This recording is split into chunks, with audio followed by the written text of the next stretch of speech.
Welcome back, Baddies. It's Tia here, the Homeschool Mom Baddie and Homeschool Strategist. I know you have been wondering exactly where you lost yourself in motherhood.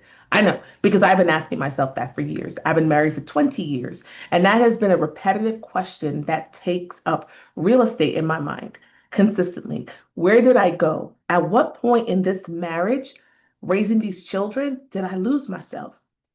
And I can't quite pinpoint it, but I can tell you when I realized I lost myself. And by then, I was so far removed, I didn't even know it was happening. And what I want to share with you today in this video is to really shine light on that conversation, that topic that a lot of moms struggle in silence with.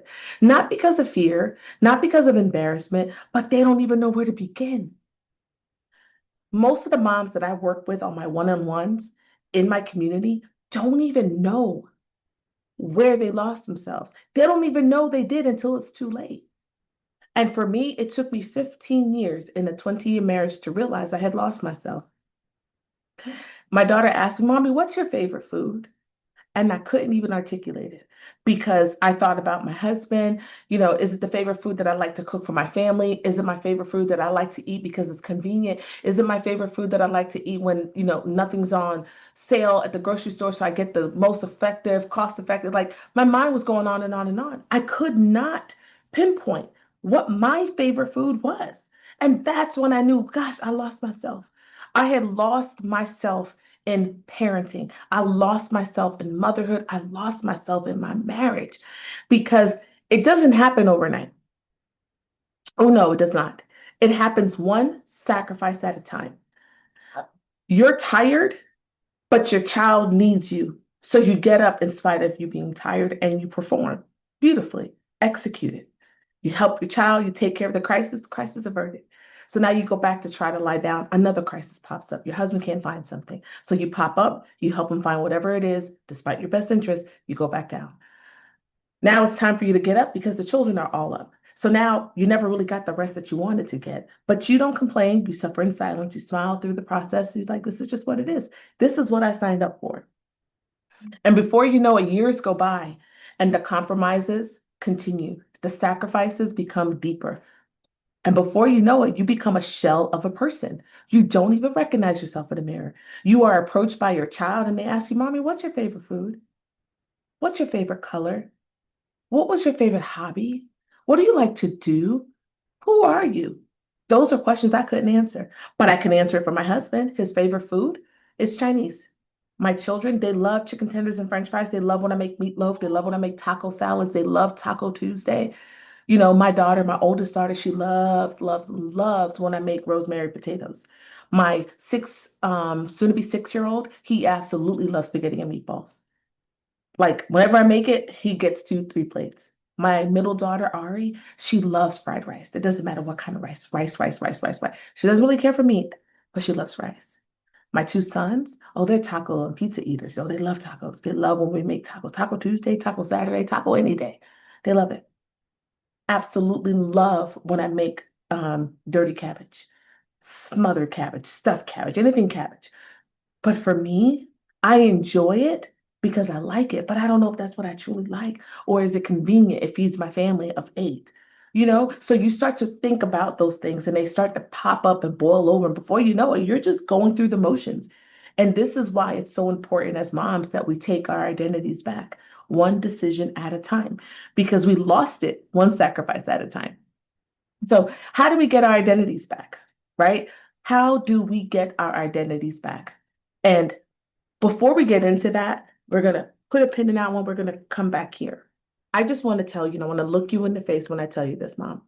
Right now, what you're feeling is totally normal. The fear, the frustration, the amount of pain you're feeling, the insecurities, the wondering if you are being heard, if your prayers are being answered. I'm with you because I remember what that felt like. I still feel that way from time to time because choosing you is a choice you have to make daily. And it gets, I won't say easier, it becomes more natural the more you do it. At first, it's going to feel uncomfortable. At first, you're going to wonder, are you doing the right thing? At first, you're going to find all the excuses not to do it.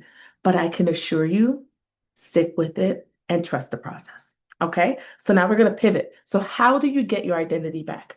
Because you lost it. How do you get it back? And for me, this is what I did. And again, this is not to say it'll work for you or not work for you. I'm telling you what I did. The first thing I did, I surrendered it to God. I told God, I can't do this anymore. I can't carry the burden. I was carrying the emotional baggage, financial baggage, the emotional security, the temperament of the family. Everything was on Tia's shoulders. And I said, God, take it. I can't handle it. That was number one. Number two, I started prioritizing myself. And it started off very, very slowly, right? It was not anything big, major, dramatic. It was just saying no. And I choose that every single day. You have to get uncomfortable with making people uncomfortable. It's okay to disappoint people. You have to understand, in order for something dramatic to change, you have to do something dramatic. You have to do something that's so poignant, that's going to really make a stand, a statement to you. And it doesn't have to be big, it could be something so small. For me, it happened last night. My husband is cuddling me from the back, but his shoulder, his elbow is in my back. And normally I would suffer in silence because I know he just wanted to connect and just snuggle with me. And I said, honey, you're hurting my back. That's uncomfortable for me. That was powerful. That was astronomical because the Tia I used to be would have suffered in silence because in my mind, my husband wants to connect, let him connect. Even though it hurt me, I said, no, your elbow's in my back and it hurts. I'm uncomfortable. I didn't ask him to adjust. I didn't ask him to do anything. I just simply stated, I'm uncomfortable. And he moved. And in that moment, there was no guilt.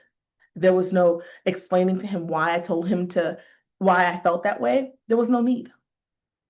And that was a big win for me because every single day I'm learning how to advocate for myself. I'm learning how to speak up for myself. I'm learning how to say things that I like and don't like without fear of any repercussions because this is my truth. And when he turned over, kissed me goodnight, I was fine with it. I was fine with it. And that's how I knew in that very moment, I'm on the right path. When you start to reject the narrative that was given to you and fed to you for so many years, you reject the script you've been listening to that you were programmed to, and you start to rewrite it, oh, it's a different experience. So you have to be okay with disappointing people. You have to be okay with prioritizing yourself. It's okay to say no. No is a full statement. Understanding that it is not up to you to do for everyone. I started delegating more. I started walking away. I started leaving things as they are. If they don't care about the dishes, neither should I. I no longer wanted to carry the burden of the responsibilities that could have been easily delegated to someone else. My children know their chores. My husband is a grown man, and these are his children too. Today, I ran errands without my kids, and it was amazing. I was gone for 3 hours shopping for my older sister. Her birthday's this Sunday, my birthday's tomorrow. So, just spending some time with myself, doing something that normally would have taken me hours or cut short because I would have had my kids with me. I didn't. It was just me, and I had the time to go through every aisle, touch every fabric of material, look at all the cute stuff. I said, "Oh, this is cute. Oh, I like this." I was able to do that without anyone bothering me. Mommy, when are we leaving? Mommy, I'm bored. I didn't have to deal with that. And that, my friend, is growth.